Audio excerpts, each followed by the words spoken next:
ஹல்லேலூயா. இன்று 19வது நாள் உபவாச ஜெபத்திற்கு வந்திருக்கிறோம். ஒவ்வொருவரையும் இயேசு கிறிஸ்துவின் இனிய நாமத்தினால் ஆசீர்வதிக்கிறோம்.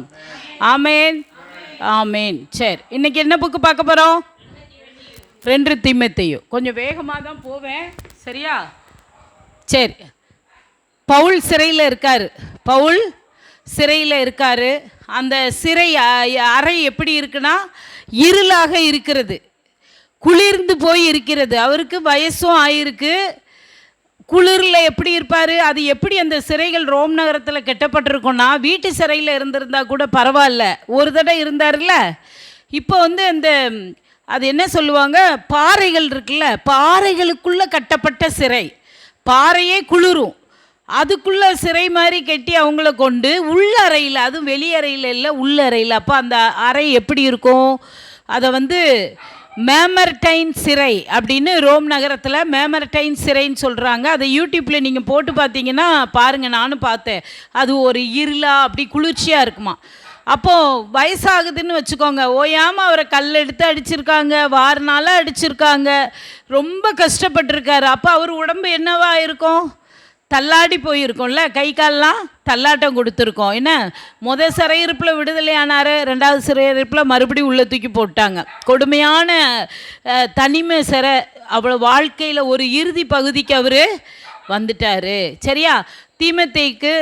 தீமோத்தேயும் மார்க்குவையும் பார்க்க ஆசை. மார்க்கு ஒரு காலம் பர்ணமாக கூட வந்துட்டு பாதியிலே பிம்பிலியா நாட்டில் ஊழியத்தை விட்டு போயிட்டான்னு இவருக்கு பார்க்கு மேலே ரொம்ப கோவம்.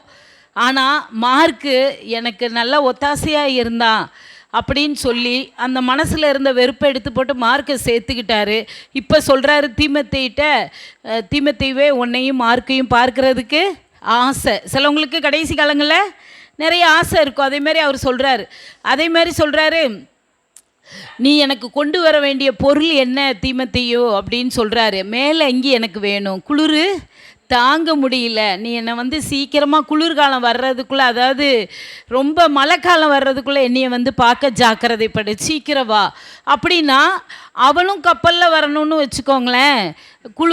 மழைக்காலம் வந்துருச்சுன்னா கப்பல் பயணம் கஷ்டம், உனக்கும் பாதுகாப்பு வேணும்ப்பா, அதனால் நீ சீக்கிரமாக என்னையை பார்க்கவா. வரும்பொழுது நான் அங்கே துரோவா பட்டணத்தில் இருக்கும் பொழுது கார்ப்பு அப்படிங்கிற ஒருத்தர்கிட்ட என்னோட மேலே அங்கி அப்புறம் புஸ்தகங்கள் தோல் சுருள்கள் அங்கே இருக்குப்பா, வரும்பொழுது இதை எடுத்துகிட்டு வா. மேலே அங்கி குளிருக்குன்னு வச்சுக்கோங்க, தோல் சுருள் அப்புறம் புஸ்தகங்கள்லாம் கேட்டிருக்காருன்னு சொன்னால், ஒருவேளை அவர் கைப்பட எழுதின புஸ்தகங்களாக இருக்கலாம், தோல் சுருள் வேதாகமமாக இருக்கலாம். ஹல்லேலூயா, ஹல்லேலூயா. இன்றைக்கி அவர் புதிய ஏற்பாட்டில் நிருபங்கள் எழுதியிருக்கலாம், முன்னாடி உள்ள பழைய ஏற்பாடெல்லாம் தோல் சுருளில் தானே இருந்திருக்கும் கண்டிப்பாக. அப்போ அதை எடுத்துகிட்டு வா. அப்போ பாருங்கள், அவர் கஷ்ட சூழ்நிலையிலையும் பக்கத்தில் தோல் சுருள் இருக்கணும்னு ஆசைப்படுறாரு, வேதம் பக்கத்தில் இருக்கணும்னு ஆசைப்படுறாரு. ஹல்லேலூயா. அப்போ நம்ம இதிலேருந்து என்ன பார்த்துக்கணும்னா, கஷ்டம்னு இல்லை, நல்ல காலம் சந்தோஷமாக இருந்தாலும் எந்த டைம்லையும் வேதம் நம்ம கையில் தான் இருக்கணுங்கிறத நம்ம உறுதியாக இருக்கணும். அதே போல் கடைசி காலத்தில் பவுலை லூக்கா இப்படி ஒரு சிலர் பார்க்க வந்தாங்க. ஆனால் ரொம்ப எண்டு பகுதிக்கு வரும் பொழுது யாருமே அவரை பார்க்க வரல. எனக்கு இதை தெரியும் பொழுது ரொம்ப துக்கமாக இருந்தது. இல்லை, எவ்வளோ வாழ்க்கையில் கல்யாணம் ஆகாமல் ஆண்டவருக்காக பணி செய்து அடி வாங்கி, வாரனால அடி வாங்கி, பல பிரச்சனை அந்த சிறைக்கில் இருக்கும்போது. லூக்கா இவங்கெல்லாம் பார்த்தவங்களும் போயிட்டாங்க. அது கடைசியில் இவர் தனிமைப்படுத்தப்படும் பொழுது தான் என்ன சொல்கிறாரு, கிறிஸ்துவுக்காக நல்ல போராட்டத்தை போராடி ஓட்டத்தை முடித்தேன், விசுவாசத்தை காத்து கொண்டேன்னு கடைசி வார்த்தை டாட்டா பை பைங்கிற மாதிரி சொல்கிறாரு, சரியா? அப்போது முதல் கட்ட விசாரணையில் இனி நமக்கு விடுதலை கிடையாது என்ற உறுதியான நிலை இவர் மனசுக்குள்ளே வருது. முதல் கட்ட விசாரணையில் இனி நமக்கு விடுதலை கொடுக்க மாட்டாங்க போல், இனி இங்கே இருந்து சாகக்கூடிய ஒரு நிலைமை வந்துருமோ அப்படின்னு சொல்லிட்டு, அப்போ இனி தேவனுடைய ஊழியத்தை செய்ய தன்னால் உருவாக்கப்பட்ட உத்தம ஊழியனான தீமோத்தேயுவை நான் தீமோத்தேயுகிட்ட சொல்லணும். நான் தீங்கு அனுபவிக்கிறதையும் இயேசு கிறிஸ்து பட்ட பாடுகளையும் பார்த்துட்டு இனி வரும் நாட்களில் மனம் சோர்ந்து போயிடாத, எங்களை பார்த்துட்டு நீ எபேசு பட்டணத்தில் ஊழியம் செஞ்சிட்டு இருக்கிற, மனம் சோர்ந்து போயிடக்கூடாது. இந்த பையனுக்கு ஒரு உற்சாகமாக நம்ம கடைசி நாட்களில் என்ன செய்யணும், ஒரு கடிதம் எழுதணும்னு என்ன வருது, அவருக்கு கடிதம் எழுதணும்னு என்ன வருது, ஏன்னா அவனை பார்க்கணுன்னு ஆசைப்படுறாரு. மார்க்கையும் கையோட கூட்டிகிட்டு வான்லாம் சொல்கிறார்.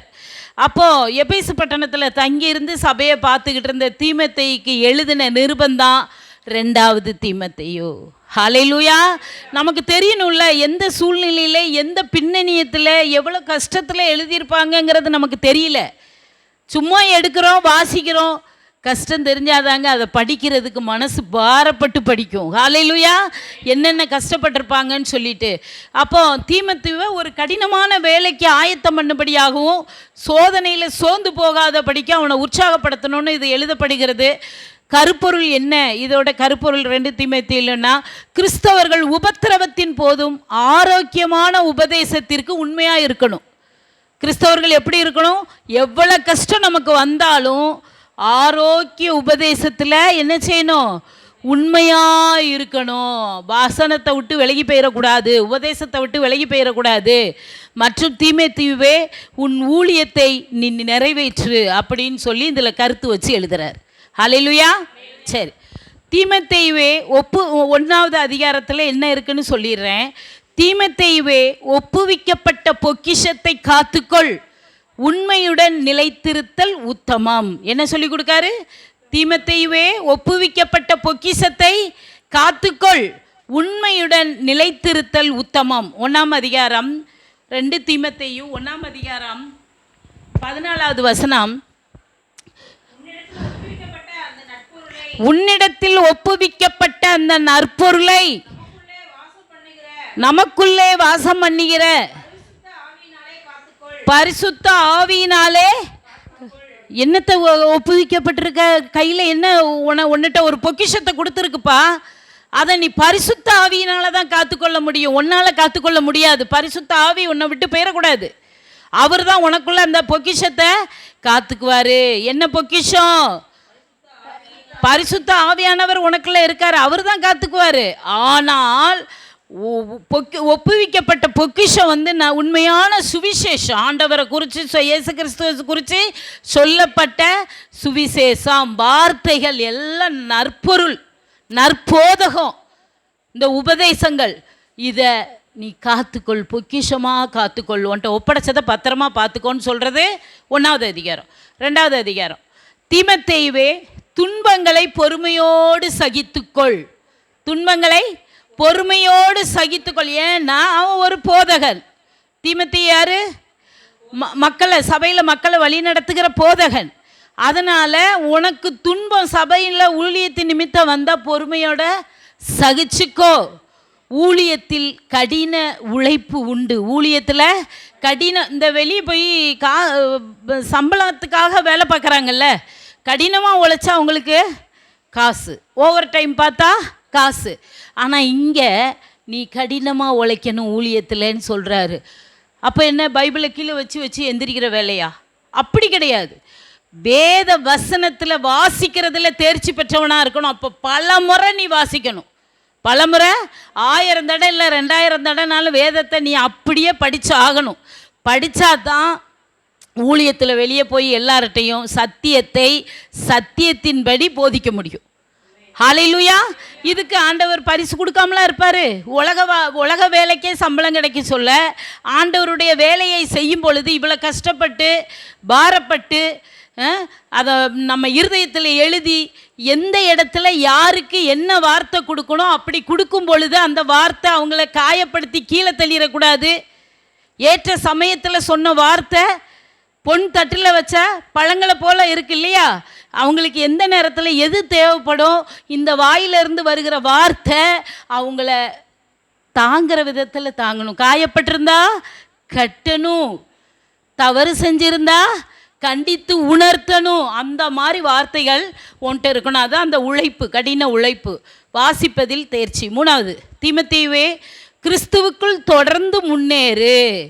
கிறிஸ்துவுக்குள் தொடர்ந்து முன்னேறு. ஊழியத்தில் இருந்த வண்ணமாகவே இருந்துக்கிட்டு இருக்கக்கூடாது. இன்னும் ஒரு ஸ்டெப் மக்களுக்காக என்ன செய்யணும் அப்படிங்க சொல்ல கடின நேரங்களுக்கும் நம்மளை ஆயத்தப்படுத்தணும். கடின நேரம்னா என்ன? இப்போ பொய் போதகர்கள் உள்ளே வந்தாங்கல்ல அந்த சபைகளுக்குள்ளே வந்து இவன் போய் தீமோத்தேயு சொன்ன உண்மையான சுவிசேஷத்துக்கு மாறா அவங்க வந்து உள்ளே சொல்ல ஆரம்பித்தாங்க. அப்போ இவனை காயப்படுத்துகிற மாதிரி இருந்துச்சு. அப்போ பின்னாடி ஓடிடக்கூடாது, பின்னிட்டு ஓடிடக்கூடாது. நீ வந்து கடின நேரங்களுக்கு, இந்த மாதிரி பிரச்சனைகள் உருவாகிற நேரத்துக்கு நீ ஆயத்தமாக இருக்கணும். கிறிஸ்துவுக்குள்ளே தொடர்ந்து முன்னேறி போகணுமே தவிர பின்னிட்டு திரும்பிடாத. உன்னுடைய நற்சுபாவம் வளர்த்துக்க, நல்ல சுபாவங்களை உனக்குள்ளே வளர்த்துக்க அப்படின்னு சொல்கிறாரு. 4வது, தீமோத்தேயுவே திருவசனத்தை ஜாக்கிரதையாய் பிரசங்கம் பண்ணு. எப்படி? திருவசனத்தை ஜாக்கிரதையாக பிரசங்கம் பண்ணு. சுவிசேஷத்தை பிரசங்கித்தல், உண்மையாயிருத்தல், உண்மையாயிருத்தல். சரியா? இந்த 4ல் இதுதான் இருக்குது. நீங்கள் படிக்கும் பொழுது இதுதான் மெயினான கருத்து. இப்போ அதுக்குள்ளே ஒரு சில விஷயங்கள் உங்களுக்கு சொல்கிறேன். தீமோத்தேயுவே, உனக்காக நான் ஜெபித்து கொள்கிறேன். 1ஆம் அதிகாரத்தில் உன்னை காண நான் ஆசையாக இருக்கிறேன். எனக்கான பாடுகளை பார்த்து நீ சோர்ந்து போகாத. ஏன்னா இவரால் உருவாக்கப்பட்டவன் தீமோத்தேயு, அப்படி தானே? அப்போ நீ என்ன பார்த்து என்னையை அடிக்கிறாங்க, என்னையை 10 தடவை 3 தடவை கொண்டு சிறையில் போடுறாங்க, வாரனால் அடிக்கிறாங்க, கல்லால் அடிக்கிறாங்க, இதெல்லாம் பார்த்துட்டு அவன் இள வயசு பையன் சிறு வயதிலிருந்தே நல்ல அன்பாக ஆண்டவருக்குள்ளே வளர்க்கப்பட்ட, வைராக்கியமாக வளர்க்கப்பட்ட பையன். அதனால் இதெல்லாம் பார்த்து நீ சோர்ந்து போயிடாதப்பா. உன்னிடம் ஒப்புவிக்கப்பட்ட பொக்கிஷமாகிய நற்போதகத்தை காத்து கொள்ளும்படி வலியுறுத்துகிறார். ஹல்லேலூயா. அதை காத்து கொள்ளணும்னா, உபதேசத்தை காத்து கொள்ளணும்னா உனக்குள்ள பரிசுத்த ஆவியானவருக்கு நல்ல இடத்த கொடுத்து வையே. ஹல்லேலூயா. இது 1வது அதிகாரத்தில். இப்போ 2வது அதிகாரம். 2ஆம் அதிகாரத்தில் தேவ கிருபையில் 1:1 வாசிக்கலாமா? 2 தீமோத்தேயு 2:1 வாசிங்க. ஆதலால் என் குமாரனே, நீ கிறிஸ்து இயேசுவில் உள்ள கிருபையில் பலப்படு. அப்படின்னா என்ன? என் மகனே தீமோத்தேயுவே, நீ எதில் பலப்படணும் தெரியுமா? எல்லாரும் ஜிம்முக்கு போய் பாடியை பலப்படுத்துகிறாங்க. அந்த பலத்தை ஆண்டவர் சொல்லலை. நல்லா சாப்பிட்டுட்டு உடம்பை பலப்படுத்தி நான் இப்படி இருக்கேன்னு சொல்லலை. இயேசு கிறிஸ்துவில் உள்ள கிருபையில் பலப்படு. அப்படின்னா என்ன அர்த்தம்? அப்படின்னா என்ன? இயேசுவின் கிருபையில் பலப்படுனா, கிருபைனா என்ன? பேரன்பு. அவருடைய பேரன்பு ஒரு வல்லமைக்கான மூல ஆதாரமாக இருக்குது, ஒரு பவர். ஹல்லேலூயா, ஹல்லேலூயா. கிருபை நமக்கு என்னத்தை சொல்லி தருது? ஒரு வல்லமைக்கான மூல ஆதாரம், பவர். அங்கே பவர் இருக்குது. இங்கே ஜிம்முக்கு சாப்பாட்டுக்கும் போய் உடம்பு அப்படி மஸ்தான் மாதிரி ஆக்கிடுவோன்னு நினைக்க பாருங்க, அது ஆகாது. கிறிஸ்துவுக்குள்ளே இருக்கிறவங்க கிறிஸ்துவனுடைய பேரன்பில் வல்லமை இருக்கு. ஹல்லேலூயா. அதில் தான் நம்ம பலப்படணும். அதுதான் மூல ஆதாரம். ஹல்லேலூயா. அதனால் அவர் என்ன சொல்கிறாரு? தேவ கிருபையில் பலப்பட்டு நல்ல போர் சேவகனாய் செயல்படும்படி அறிவுறுத்துகிறார். அப்படி தானே? நல்ல போர் சேவகனாய். அதாவது பவுல் அவர் என்ன சொல்கிறாரு? 8:9 வாசிக்கிறேன். தாவீதின் சந்ததியில் பிறந்த இயேசு கிறிஸ்து என் சுவிசேஷத்தின்படியே மரித்தோரில் இருந்து எழுப்பப்பட்டவர் என்று நினைத்துக்கொள். இந்த சுவிசேஷத்து நிமித்தம் நான் பாதகன் போல கட்டப்பட்டு துன்பத்தை அனுபவிக்கிறேன். தேவ வசனமோ கட்டப்பட்டு இருக்கவில்லை. ஹல்லேலூயா. இந்த மரித்தோரிலிருந்து இயேசு கிறிஸ்து என் பாவத்துக்காக மரித்து உயிர்த்தெழுந்தாருங்கிற சுவிசேஷத்தை நான் சொல்கிறேன். இந்த சுவிசேஷத்தின் நிமித்தம் என்னைய பாதகனாக பார்த்து நான் தான் கெட்டப்பட்டு அடிபட்டு உதப்பட்டு இருக்கேனே தவிர தேவ வசனத்தை ஒரு ஆளாலையும் கட்டவே முடியாது. ஹல்லேலூயா. அது கட்டப்படவும் இல்லை அப்படின்னு சொல்லி கொடுக்குறாரு. அதனால் வேத வசனத்தை தைரியமாக நீ பிரசங்கி அப்படிங்கிறதுக்காக அவர் அதை சொல்கிறார். சொல்லிட்டு சுவிசேஷத்தின் வல்லமையை தீமோத்தேயுக்கு உணர்த்துறாரு. சுவிசேஷத்தில் இவ்வளோ பவர் இருக்குது. அந்த பவர் இயேசு கிறிஸ்துவின் பேரன்பில் தான் இருக்குது. பிடிச்சிக்கோ, அதில் தான் நீ பலப்படணும் அப்படின்னு சொல்லி கொடுக்குறார். இப்போ இந்த இடத்துல வந்து ஒரு போர் வீரனை போல நல்ல போர் சேவகனாயின்னு சொல்லி போட்டிருக்கா? எங்கே போட்டிருக்கு? நீயும் இயேசு கிறிஸ்துவுக்கு நல்ல போர் சேவகனாய் தீங்கு அனுபவி. 3வது வசனம் 2:3 போர் சேவகனாய் தீங்கு அனுபவி. ஆண்டவருக்காக எப்படியா? போர் வீரனை போல தீங்கு அனுபவின்னு போட்டிருக்கு. போர் வீரன் என்ன தீங்கு அனுபவிப்பாரு? யோசிங்க ஒரு நிமிஷம். போர் வீரன் என்ன தீங்கு அனுபவிப்பாரு சொல்லுங்களேன். இப்போ நம்ம நாட்டுக்காக போய் சண்டை போடுறாங்கல்ல, அதில் எத்தனை பேரோ உயிர் போகுது தான். குண்டு படுது, பிழைக்கிறவங்களும் இருக்காங்க. வீட்டை திறந்து போகிறாங்கல்ல, சொந்த பந்தத்தை ஏன் வீட்டோட இருந்த அந்த வேலையை ஏன் பார்க்க முடியாதுன்னா, உலகத்தின் மேலே கவனம் சிதறும், உலக கவலை ஆக்கிரமிக்கும். நாட்டை பாதுகாக்க ஒரு போர் வீரன் போறான்னு சொன்னால் வீட்டை திறந்து, அதுக்காக அவங்கள கைவிட்டுட்டு போகிறதில்ல, அவங்களுக்கு சாப்பாட்டுக்கு தங்குற இடத்துக்கு எல்லாத்துக்கும் அவங்க சம்பாதிச்சு கொடுப்பாங்க, இல்லைன்னு சொல்லலை. ஆனால் ஒரு நாட்டை காப்பாற்றணும்னா ஒரு போர் வீரன் உலகத்தின் மேலே கவனம் வச்சு தன்னுடைய கவனத்தை செதற விட்டுறக்கூடாது அப்படின்னு சொல்றாரு. அப்போ அப்படித்தான் நானும் பாடு அனுபவித்தேன் தீமத்தேயுவே, நீயும் என்னோட கூட சேர்ந்து பாடுபடணும்பா ஊழியத்தின் நிமித்தம் அப்படின்னு சொல்கிறார். தன்னால் உருவாக்கப்பட்ட பிள்ளைக்கு தானே என் குமாரனேன்னு தானே கூப்பிடுறாரு. அப்போ தகப்பனாக இருந்து தான் அவர் சொல்ல முடியும். சொல்லிட்டு சொல்கிறாரு, கிறிஸ்தவ வாழ்வு என்பது, போர் வீரன்னா யுத்தத்தை தானே நினச்சி பார்ப்போம், சண்டையை தானே நினச்சி பார்ப்போம். அப்போ கிறிஸ்தவ வாழ்வு என்பது ஒரு ஆவிக்குரிய யுத்தத்தில் இருப்பது போலவே, ஒரு ஆவிக்குரிய யுத்தம். நமக்கு கிறிஸ்தவ வாழ்க்கையில் என்ன யுத்தம்? நம்ம தெருவில் போய் சண்டை போட்டுட்டு இருக்கிறோம் இல்லை, நமக்கு ஆவிக்குரிய யுத்தம் உண்டு. யார் கூட? பிசாசு கூட. அந்த சாத்தானின் வல்லமை இருக்கு பாருங்க, எதிர்க்கிற சாத்தானின் வல்லமைகளுக்கு எதிராக போர் செய்ய ஆயத்தமா இருக்கணும். ஹல்லேலூயா. அதான் சர்வாயுத வர்க்கத்தை தரித்து கொள்ளுங்கள்னு சொன்னார், அப்படிதானே? அப்போ இந்த இடத்துல போர் செய்ய ஆயத்தமா இருக்கணும் அப்படின்னு சொல்லியிருக்கார். ஆண்டவருக்கு பிரியமா இருக்க பவுல் பிரயாசப்படுகிறார். ஆண்டவருக்கு பிரியமா இருக்க பவுல் பிரயாசப்படுறார். பிள்ளைங்க நம்ம நல்லது செஞ்சால் அப்பா நம்மளை பாராட்டுவாங்கன்னு உலகத்தில் நினைக்கிறது இயல்பா இல்லையா? இயல்பு தானே. பவுலும் அப்படி தான் நினச்சிட்டேன். நான் ஏதாவது செய்ய எங்கள் ஏசப்பாட்ட நான் பிரியமாக இருக்கணும், அவர் என் மேலே பிரியமாக இருக்கணும்னு பிரயாசப்பட்டார். அதனால தான் 4வது வசனம் 2:4 தண்டில் சேவகம் பண்ணுகிற எவனும் தன்னை சேவகம் எழுதி கொண்டவனுக்கு ஏற்றவனாய் இருக்கும்படி பிழைப்புக்கடுத்த அலுவல்களில் சிக்கிக்கொள்ள மாட்டான். அப்படின்னா ஒவ்வொருவரும் தன்னை சேவகம் எழுதி கொண்டவனுக்கு ஏற்றவனாய் இருக்கும்படி தன் பணியை நிறைவேற்றுவதில் வாஞ்சையாய் இருக்கிறான். புரியுதா? திருப்பி சொல்கிறேன் பாருங்க. கிறிஸ்தவ போர் சேவகர்களாகிய நாம், போர் வீரர்களாகிய நாம், நம்மை தம் ஊழியத்திற்கு அழைத்த தேவனுக்கு ஊழியம் செய்ய வேண்டும். இதுக்கு அர்த்தம் சேவகம் எழுதி கொண்டவனுக்கு ஊழியம் செய்ய பிரியமா இருக்கணும். தன்னை சேவகம் எழுதி கொண்டவனுக்கு ஏற்றவனாய் இருக்கும்படி. அப்போ நான் போர் வீரன், அவர் தேவன், சரியா? அப்போ நான் என்ன செய்யணும்? ஊழியத்தை அழைத்த தேவனுக்கு நான் ஊழியம் செய்யணும், அப்படி தானே?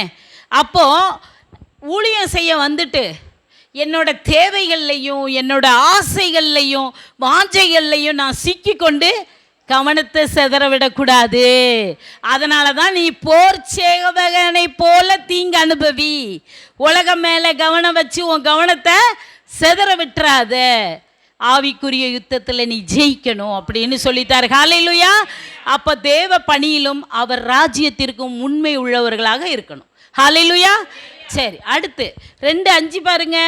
மேலும் ஒருவன் மல்யுத்தம் பண்ணினாலும் சட்டத்தின்படி பண்ணாவிட்டால் முடிசூட்டப்படான். சரி, இதுக்கு என்ன அர்த்தம் பார்ப்போம். முதல்ல யாரை சொன்னார்? போர் வீரனை. இப்போ யாரை சொல்லியிருக்காரு? மல்யுத்த வீரன். பாக்ஸிங் பண்ணுவாங்களே, இப்படி சண்டை போடுவாங்கல்ல, அந்த மல்யுத்த வீரனை சொல்லியிருக்கார். அவன் சட்டப்படி விளையாடலைன்னா ஜெயிச்சா கூட அவனுக்கு கிரீடம் வச்சு அவனை ஃபர்ஸ்ட் ப்ரைஸ்க்கு கொண்டு வர மாட்டாங்க. சட்டத்தின்படி விளையாடலைன்னா, சட்டத்திற்கு உட்டப்பட்டு, அதாவது எப்படின்னா ரூல்ஸுக்கு கட்டுப்படணும். அதுக்கு நடுவர்கள் இருப்பாங்க, விளையாட்டுக்கு நடுவர்கள் இருப்பாங்க. அதுக்கு ஒழுங்குமுறைக்கு கீழ் வரலைன்னு சொன்னால் அவன் ஜெயிச்சா கூட முடிசூட்டப்பட முடியாது. நடுவர்களுக்கு கீழ்ப்படியணும். அதனால் ஆட்டத்தை விட்டு என்ன செஞ்சிருவாங்க? விலக்கி வைக்கப்படுவார்கள் அல்லது வெளியேற்றப்படுவார்கள். சரியா? இதுதான் மல்யுத்த வீரனுக்கு உள்ளது. சரி, ஒரு விளையாட்டு வீரனாக இருக்கணும்னா என்ன செய்யணும்? டெய்லி எக்ஸசைஸ் கடினமாக இருக்கணும். ஹல்லேலூயா. கண்டமணிக்கு சாப்பிட மாட்டாங்க, கொஞ்சமாக சாப்பிட்டாலும் சத்தா சாப்பிடுவாங்க. உண்மையா இல்லையா? ஜெயிக்கிறதுக்கு அப்படி தானே? அதிக நேரம் பயிற்சி எடுக்கணும், அதிக நேரம் பயிற்சி எடுக்கணும். அதே போல் கிறிஸ்தவர்களும் தங்கள் ஆவிக்குரிய வாழ்வில் அதிக ஒழுங்கு. ஏன்னா விளையாட்டு வீரன் ஒழுங்குள்ள வாழ்க்கை வாழ்பவனாக இருக்கணும். ஹல்லேலூயா. ஒழுங்குள்ள வாழ்க்கையாக இருந்தால் தான் அவன் ஸ்டாமினாவை, அவனோட பவரை பாதுகாத்து கொள்ள முடியும். ஹல்லேலூயா. அதை நீங்கள் புரிஞ்சுக்கோங்க எதுக்கு சொல்கிறேன்னு. அப்போ கிறிஸ்தவ உலகில் அந்த ஆவிக்குரிய வாழ்க்கையில் வாழும்போது ஒழுங்கு கட்டுப்பாடு உள்ளவர்களாக இருக்கணும். ஹல்லேலூயா. எந்த இச்சையிலையும் போய் என்ன செஞ்சிடக்கூடாது? விழுந்துடக்கூடாது. அதுக்கு தான் இது மல்யுத்த வீரனை இங்கே சொல்லப்பட்டிருக்கு. மல்யுத்த வீரர் ஸ்ட்ராங்காக இருக்கணும். அதனால் என்ன செய்ய, அப்போ நம்ம என்ன செய்யணும்? டெய்லி அவங்க அதிக நேரம் நல்ல சத்தாக சாப்பிட்டு எக்ஸசைஸ் பண்ணாங்கல்ல, நீண்ட பயிற்சி எடுத்தாங்கல்ல, நம்ம என்ன செய்யணும்? டெய்லி வேதவாசி ஜபத்தில் அவர் பாதத்தில் இருக்கணும், ஜபம் பண்ணணும், அவர் கூட நம்ம பேசணும், அவர் பேசுகிறத மோஸ்ட்லி நம்ம கேட்கணும், வேதம் வாசிக்கணும், மற்றவங்களுக்கு போய் சேவை செய்யணும், முடியாதவங்களுக்கு ஏழைகளுக்கு உதவி செய்யணும். இப்படி செய்ய கற்றுக்கிட்டோன்னா கடினமான நேரங்களில் கூட அவன் நல்ல பாக்ஸிங் பண்ணிடுவான், எதிராளியை தோக்கடிச்சிருவான். நம்மளும் கடினமான இந்த பொய் போதகர்கள் உள்ள வந்து அலக்களிக்கும் போது திரும்பி பின்னிட்டு ஓடாதபடி அதில் எதிர்த்து நிற்க நமக்கு ஆவிக்குரிய யுத்தத்தில் ஆண்டவர் நம்மளை பலப்படுத்துவார். ஹல்லேலூயா. ஹல்லேலூயா. சரி, அடுத்து விளையாட்டு வீரன் சட்டங்களுக்கு கீழ்ப்படுகிறான்னு சொன்னேன்ல, அப்படித்தானே? விளையாட்டு வீரன் சட்டங்களுக்கு கீழ்ப்படுகிறான். அப்போ நடுவர்கள் இருப்பதா ஏமாற்ற முடியாது. சிலவங்க என்ன செய்கிறாங்க? ஸ்டீராய்டு இன்ஜெக்ஷன் அதிகமாக போட்டு ஊக்க மருந்தை உடம்புக்குள்ளே செலுத்தி வேகமாக ஓடி ஜெயிச்சிடுறாங்க. அவங்க ஜெயிச்சவங்கள கூப்பிட்டு டெஸ்ட் பண்ணி பார்த்து உடம்புல அந்த ஸ்டீராய்டுங்கிற அந்த ஊக்க மருந்து அதிகமாக இருந்ததுன்னு சொன்னால் நீ விளையாட்டில் தோற்று போனதுன்னு சொல்லிடுறாங்க, ஜெயிச்சாலுமே. அப்படி தானே? அப்போது அந்த வீரர்கள் போட்டியிலேருந்து இவங்களை செக் பண்ணுறவங்களாவே இருக்கிறாங்க. அப்படி தானே? அப்போது அதே போல் நம்மளும் ஆண்டவருடைய கற்பனைகள், கட்டளைகள், சட்ட திட்டங்கள், போதகங்களுக்கு நம்ம என்ன செய்யணும்? கட்டாயம் கீழ்ப்படியணும். ஹல்லேலூயா. அவர்கள் வாழ்வு நம்மளுக்கு எப்படி இருக்கணும்? கிறிஸ்தவ வாழ்வு ஒழுக்கத்தோட, உத்தமத்தோட வெளிப்படுத்துவதை. இப்போ நாங்கள் இங்கே நிற்கிறோன்னு சொன்னால் ஒழுக்கமும் உத்தமமும் என் வாழ்க்கையில் வெளிப்படுறத விசுவாசிகளாகிய நீங்கள் கண்கொண்டு பார்க்க வேண்டும். ஹல்லேலூயா. என்னை குற்றப்படுத்துகிற லெவலுக்கு நான் தவறாக நடந்து கொள்ளக்கூடாது உங்கள் முன்னாடி. அப்படின்னா இந்த இடத்துல நிற்க நான் தகுதியற்றவள். ஹல்லேலூயா. அப்போ அதை தான் சொல்கிறாரு, சட்டத்திட்டங்களுக்கு கீழ்ப்படிஞ்சிருந்தீங்கன்னா அவன் பாக்ஸிங்கில் மல்யுத்த வீரன் ஜெயிச்சிட்டான்னா அவனுக்கு கிரீடம் வச்சு ஃபர்ஸ்ட் ப்ரைஸ் கொடுப்பாங்க. நமக்கு என்ன பாடு பட்டாலும் கர்த்தர் நிமித்தம் ஸ்ட்ராங்காக பின்னிட்டு பார்க்காம அவருக்காக நின்று வேத வாசிப்பு, ஜபம், மற்றவங்களுக்கு உதவி செய்கிறதுன்னு மைண்டில் ஓடிக்கிட்டு இருந்தேன்னா என்ன பாடு வந்தாலும் இது முதல் நீதியின் கிரீடம் எனக்கு வைக்கப்பட்டிருக்கிறது என்று பவுல் எழுதியிருக்கிறார். ஹல்லேலூயா. சோதனையை சகிச்சா ஜீவ கிரீடத்தை தாராரு. சரியா? என் பாவத்தை மன்னிச்சு வாடாத கிரீடமாகி ரட்சிப்பை தாராரு. பாடுகள் எல்லாம் அனுபவிச்சு நான் ஆண்டவர்கிட்ட போய் அவர் நிமித்தமாக நான் செத்தா கூட எனக்கு இது முதல் நீதியின் கிரீடம் வைக்கப்பட்டு இருக்கிறது. ஹல்லேலூயா. அப்போ நம்ம மல்யுத்த வீரனை போல இருந்தால் இந்த கிரீடம் சூடப்படுவோம். வாசிக்கும் பொழுது இதை என்னவோன்னு வாசிச்சுட்டு போயிடுறோம். அதுக்குள்ளே இருக்கிற ரகசியம், சத்தியத்தின் ரகசியம் இதுதான். ஹல்லேலூயா. அடுத்து ஒரு விவசாயியை போல, ஆறாவது பாருங்க, பிரயாசப்பட்டு பயிரிடுகிறவன் பலனில் முந்தி பங்கடைய வேண்டும். அதாவது ஒரு விவசாயி தன்னோட நிலமோ அடுத்தவங்க நிலமோ விதைக்கிறான்னு வச்சுக்கோங்க, குனிஞ்சி நிமிந்து அதை நீர்ப்பாய்ச்சி களையெடுத்து மருந்தடித்து அது விதைச்சி அறுவடை ஆகிற வரைக்கும் அவன் கடினமாக அந்த நிலத்தில் உழைப்பானா? உழைக்க மாட்டான். உழைக்காமல் நமக்கு அரிசி வருமா? நெல் வருமா? காய்கறி வருமா? நம்ம வீட்டில் காசை கொடுத்தா ஏதோ வாங்கி சாப்பிட்றோம். ஆனால் அதுக்கு பின்னாடி அந்த விவசாயி படுற கஷ்டம் அங்கே போய் நின்று பார்த்தாதான். வெயிலாகட்டும் மழையாகட்டும், மழையில் பாதி அழிஞ்சு வேற போயிடும். அப்படித்தானே? முழுசு கூட அழிஞ்சு போயிடும். வெயில் ஆகுச்சுன்னா சிலது கருகி போயிடும். அவங்க நின்று அந்த வெயிலுக்குள்ளே மயக்கமே வந்துடும், சாப்பிட்டும் சாப்பிடாம. கடின உழைப்பு. அதே போல் அவன் நல்லா வளர்ந்து அறுவடை செஞ்சிட்டான்னா முதல் பங்கு அவனுக்கு பலன் நல்லா எப்படி கிடைக்கும்? நல்லா இருக்குமா இல்லையா? அறுவடை நல்லா இருக்கும். அதே போல் கிறிஸ்தவர்களும் ஊழியத்தில் விசுவாசியாக இருந்தாலும் கடுமையாக ஊழியத்தின் நிமித்தம் உழைக்கணும். ஹல்லேலூயா. என்ன உழைப்பு? நம்ம வீட்டு வேலை செய்கிறது, காட்டுக்கு வேலைக்கு போகிறது, அது நம்ம சாப்பாட்டு, சரியா?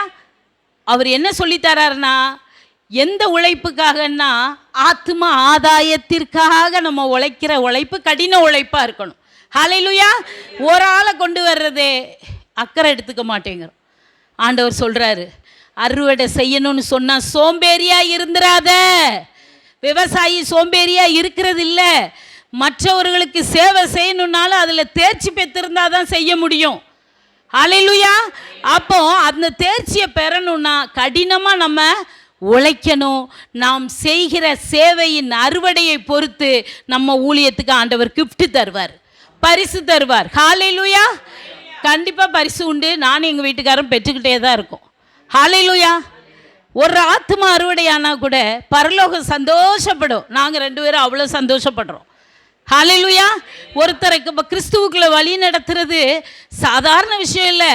பரலோகம் பலவந்தமாக தான் பிடிக்கப்படுது. பிடிக்கிறத அவங்கள கடைசி வரைக்கும் அதில் இழுத்து கொண்டு விட்டுட்டு அவங்க அதில் ஸ்ட்ராங்காக ஸ்திரமாக நிற்க வச்சுட்டு நம்ம அடுத்தால் பார்க்க போகணும். ஹல்லேலூயா. பிடிச்சி விடுறது இல்லை. கர்த்தருக்குள்ள வழி நடத்துறது சாதாரண விஷயமோ கிடையாது. ஹல்லேலூயா. அப்போது தீமோத்தேயு சொல்கிறாரு, தீமோத்தேயுவே நீ சிந்தித்து பாருப்பா, உனக்கு புத்தியை ஆண்டவர் தருவார்னு சொல்கிறார். என்ன சொல்கிறாரு? இந்த புத்தியை உனக்கு யார் தருவா?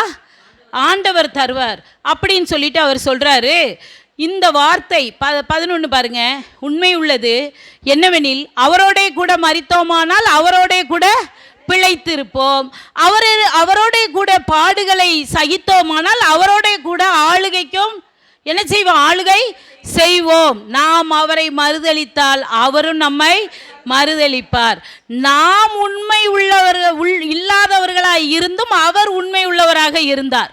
ஹல்லேலூயா. அவர் தம்மை தாம் மறுதலிக்க மாட்டார். அவரை மறுதலிக்க மாட்டார். நம்ம உண்மை இல்லை, ஆனால் அவர் சுபாவம் உண்மை உள்ள சுபாவம். ஹல்லேலூயா. அவர் எனக்காக மரித்தாரே அப்படின்னு சொல்லி கர்த்தருக்கு முன்பாக நீ எல்லாருக்கும் புத்தி சொல்லு. அதே சமயம் மற்றவங்க உன்னை வெட்கப்படுத்தாத லெவலுக்கு வெட்கப்படாத ஊழியக்காரனா சத்திய வசனத்தை நிதானமாக பகுத்து போதிக்கிறவனா இரு. ஹல்லேலூயா. சத்திய வசனத்தை எப்படி சொல்லணுமா? நிதானமாக பகுத்து, வேகமாக ஓடுறதுக்கெல்லாம் அங்கே இல்லை. அதே சமயம் பகுத்து நிதானமாக புரியும்படியாக சொல்லி கொடு. அதை மட்டும் அவர் சொல்லலை. அதை நீ சொல்லி கொடுக்குறதோட மட்டும் இல்லை, உன் வாழ்க்கையில் நீ வாழ்ந்து காட்டிட்டு தான் சொல்லி கொடுக்கணும். ஹல்லேலூயா. நான் ஒரு சொல்லக்கூடாத ஒரு தவறை செஞ்சுட்டு உங்களுக்கு இங்கே நின்று சொல்லி கொடுக்க எனக்கு எந்த ரைட்ஸும் கிடையாது. ஹல்லேலூயா. துணிகரமாக அந்த பாவத்தை நான் செய்யவே கூடாது. அதுக்கு தான் யாக்கோபு 1:22-23 சொல்லப்பட்டிருக்கு, திருவசனத்தை கேட்கிறவராக மட்டுமல்ல அதன்படி செய்கிறவர்களாக இருங்கள் என்று விசுவாசிகளுக்கு சொல்லுகிறார். அப்போ விசுவாசிக்க கேட்குறவங்களா மட்டும் இல்லை, செய்கிறவங்களா இருங்கன்னு சொன்னால் சொல்லி கொடுக்குறவங்க எப்படி இருக்கணும்? சரியாய் போதித்து தேவ வசனத்தை சொல்லி கொடுக்கணும், பகுத்து. அது சொல்வதற்கு நான் விளக்கம் கொடுத்துட்டேன், உங்களுக்கு சொல்லி கொடுத்துட்டேன்னு பெயராத.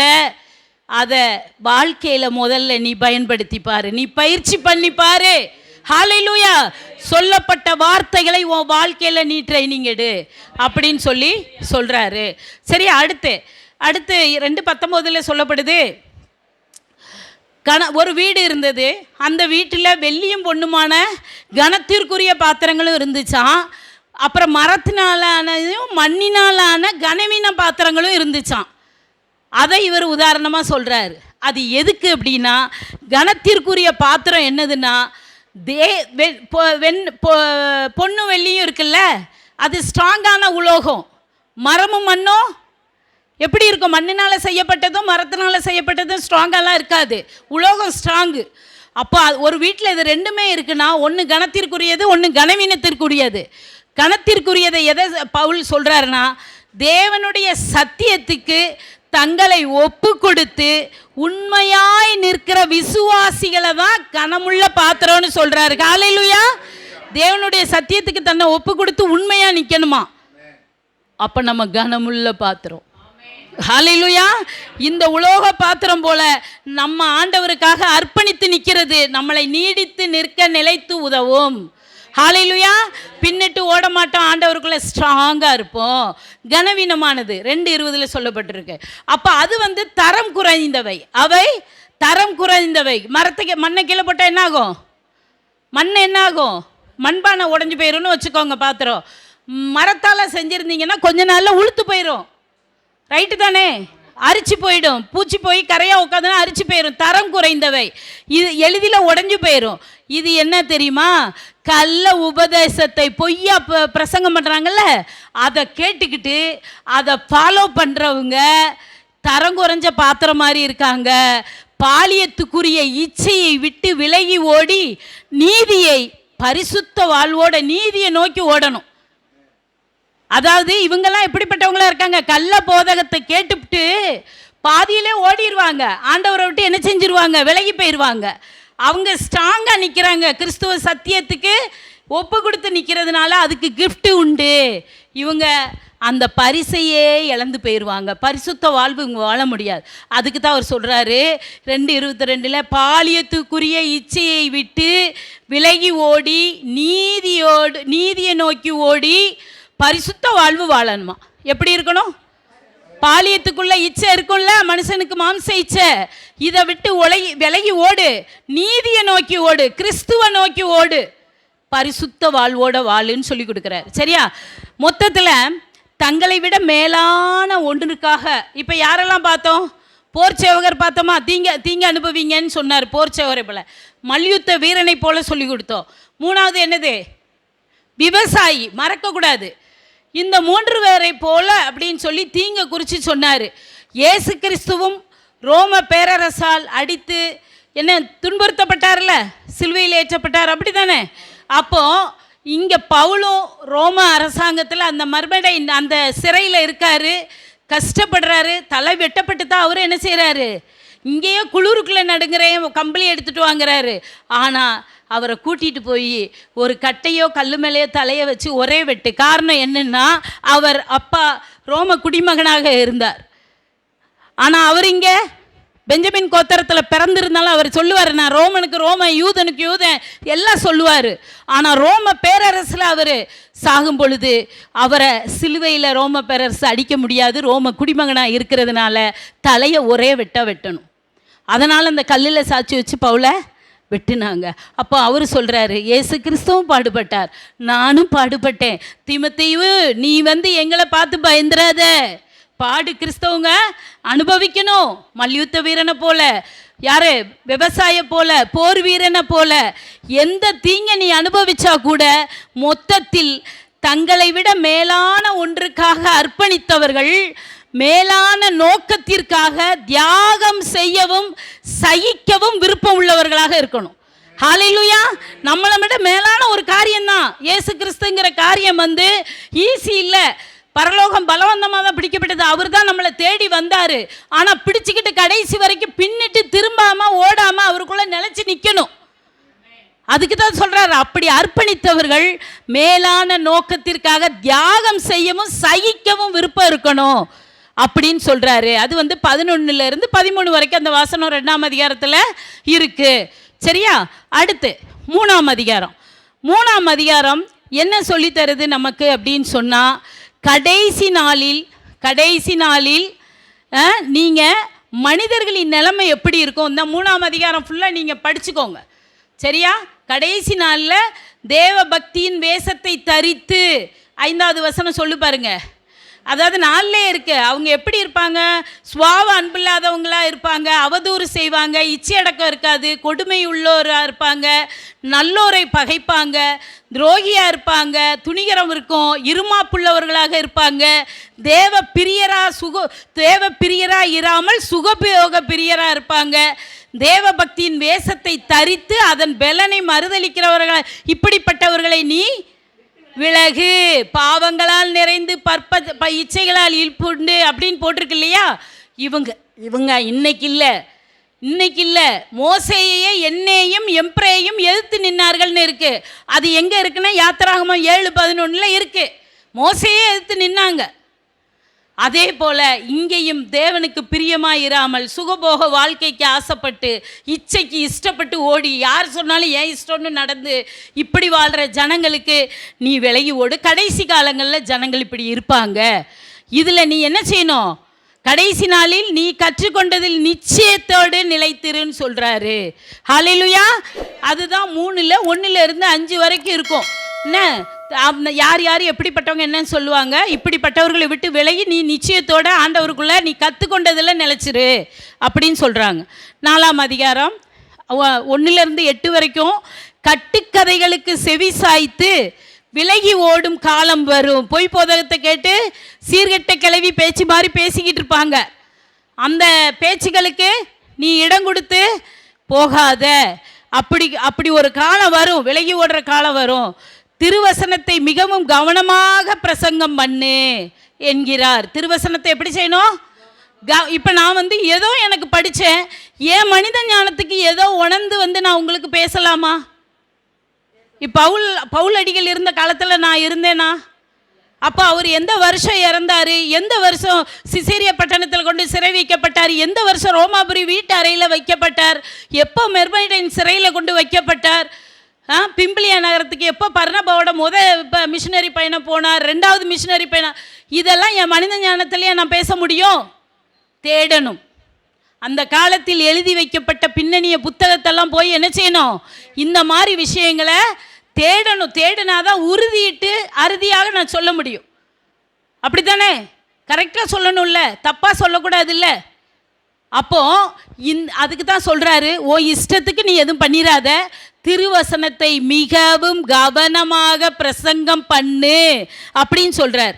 அப்புறம் 9 கடைசி வரைக்கும் அந்த வசனங்களில் தீமோத்தேயுக்கு மகிழ்ச்சியோட தன் முடிவையும் அறிவிக்கிறார். எப்படி? அதே மாதிரி 3ஆம் அதிகாரம் 14-17 வரைக்கும் நீங்கள் படிக்கணும். நீ கற்று நிச்சயித்து கொண்டவைகளில் நிலைத்திரு, அவைகளை இன்னாரிடத்தில் கற்றாய் என்று நீ அறிந்திருக்கிறதும் இல்லாமல். யார்கிட்ட கற்றுக்கிட்டோன்னு கண்டிப்பாக சொல்லணும். இவர் யார்கிட்ட கற்றுக்கிட்டாரு? தீமோத்தேயு யார்கிட்ட கற்றுக்கிட்டாரு? பவுலுக்கிட்ட தான் கற்றுக்கிட்டார். அப்போ பவுல் உண்மையான சுவிசேஷத்தானே சொல்லி கொடுத்தாரு. அவரும் சரின்னா இவரும் சரி. ஹல்லேலூயா. அப்போ கிறிஸ்துவை பற்றும் விசுவாசத்தினாலே உன்னை ரட்சிப்புக்கேற்ற ஞானமுள்ளவனாகத்தக்க பரிசுத்த வேத எழுத்துக்களை நீ சிறு வயது முதல் அறிந்தவன் என்று உனக்கு தெரியும். பாட்டி லோவிசாலும் தாயார் ஐனிக்கேயாலும், தாயார் யூத பெண்மணியாக இருந்தாங்க இல்லையா?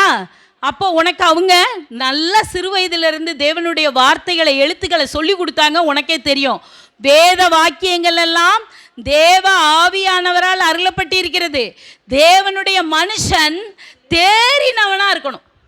தேவனுடைய மனுஷங்க நிற்கிறான்னா எப்படி இருக்கணும்? தேறினவனாக இருக்கணும், பாஸ் பண்ணவனாக இருக்கணும், ஃபெயில் ஆனவனாக இருக்கக்கூடாது எதுலேயுமே. புரிஞ்சுக்கோங்க. நம்ம பார்த்துட்டோம் நிறைய பவுல் எழுதுனதில் எப்படியெல்லாம் ஒரு ஊழியக்காரர் இருக்கக்கூடாது இருக்கணுங்கிறத பார்த்துட்டோம். அப்போ எல்லாத்துலேயும் பாஸ் பண்ணவனாக இருக்கணும். ஹல்லேலூயா. நம்ம முற்காலத்தில் தவறுகள் செஞ்சுருக்கலாங்க. தேவனை அறிந்து அவர் இரத்தத்தினால் நாம் கழுவப்பட்டு நீதிமானாக நின்னா கடைசி வரைக்கும் உண்மை உள்ளவனும் ஒழுக்கம் உள்ளவமாக இருக்கணும். ஹல்லேலூயா. அவர் அதை தான் பார்க்குறாரு. பாவியை தானே ரட்சிக்க வந்தார். அதனால தான் பவுல் பிரதான பாவி நான்னார். என் மேலே இறக்க வச்சு பரிபூர்ணமான அன்பு வச்சதுனால தாங்க நான் அறியாமல் இருந்தேங்க, அவிசுவாசியாக இருந்தேங்க. ஆண்டவர் எனக்கு பரிபூர்ண இறக்கத்தை கொடுத்து அன்பை கொடுத்து என்னையையும் பாவியிலிருந்து ரட்சிச்சிருக்காரே. அப்படித்தான் எல்லாரும் வந்தோம். ஹல்லேலூயா. ஆனால் அந்த ரட்சிப்பை பெற்றுக்கொண்ட பிறகு வாடாத கிரீடத்தை கெடுத்து போட்டுறக்கூடாது. ஹல்லேலூயா. அப்போ அதை தான் சொல்கிறாரு, நற்கிரியை செய்ய தகுதி உள்ளவனாக இருக்கும்படிக்கு நீ நல்ல காரியம் செய்யணுக்கு தகுதி உள்ளவனாக இரு. அவைகளில் உபதேசத்துக்கும் கடிந்து கொள்ளுதலுக்கும் சீர்திருத்தலுக்கும் நீதியை படிப்பதற்கும் பிரயோஜனம் உள்ளவைகளாக இருக்கும். ஹல்லேலூயா. அப்படின்னு சொல்லிட்டு கடைசி வராரு. சமயம் வாய்த்தாலும் வாய்க்காவிட்டாலும் 4வது அதிகாரத்தில் சொல்கிறாரு, சுவிசேஷத்தை ஜாக்கிரதையாக திருவசனத்தை பிரசங்கம் பண்ணு, ஆனால் எல்லா நீடிய சாந்தத்தோடும் உபதேசத்தோடும் கண்டனம் பண்ணி கடிந்து கொண்டு புத்தி சொல்லே. அந்த புத்தி தேவனிடத்திலிருந்து தான் வரும். நான் தேகத்தை விட்டு பிரியும் காலம் வந்துவிட்டது. என்ன சொல்கிறாரு? நான் போக போகிறேன்.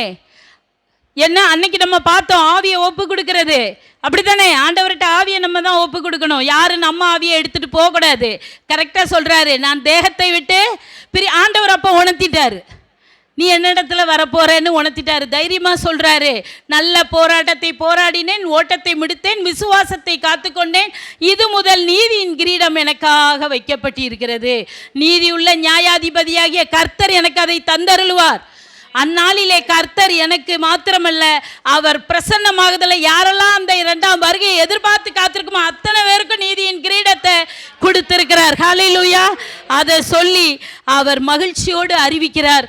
அதுக்கப்புறம் என்ன தன்னோட சொல்ல வேண்டிய காரியத்தை நம்ம முதல்ல பார்த்தோம் தானே? புஸ்தகத்தை எடுத்துட்டு வா, மற்றதை தோல் சுருள் எடுத்துட்டு வா, மேலங்கி எடுத்துட்டு வா, நீ வரணும், மார்க்கை கூட்டிட்டு வா, மற்றவங்களெல்லாம் கேட்டதா சொல்லுன்னு இந்த நிருபத்தை நிறைவு செய்கிறார். ஹல்லேலூயா, ஹல்லேலூயா. சரி, இன்று வந்திருக்கிற ஒவ்வொருவரையும் இயேசு கிறிஸ்து ஆசீர்வதிப்பாராக. நாளைக்கு நம்ம தீத்து பார்க்க போகிறோம். ஆமென்.